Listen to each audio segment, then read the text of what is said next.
Susan, I want to switch now to you, to the Democratic side. Bernie Sanders had a huge rally in Washington and Seattle, but he was interrupted again by Black Lives Matter protesters. Why are they going after just Bernie Sanders? Well, Bernie Sanders had a misstep in their view by talking about Black Lives Matter, but all lives matter. And for the proponents of the Black Lives Matter movement, that reflects a misunderstanding of exactly what kind of point they're trying to make. On the other hand, Bernie Sanders can't complain. He's a protest candidate, right? So attracting protesters is something that gives so it shows that there's some energy and conflict in the Democratic side as well as the Republican side. Right. I mean, it might have been Bernie Sanders doing that kind of thing 40 years ago. Yeah.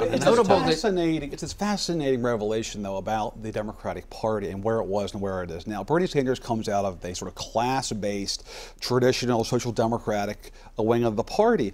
The party is now much more shaped by gender and racial politics, and I think Bernie Sanders is having a hard time accommodating that. He finally is now, but you can tell it's not really who he is. When he spoke to an Hispanic group last week in Washington, he made a comment. He said, "Before I talk about your issues."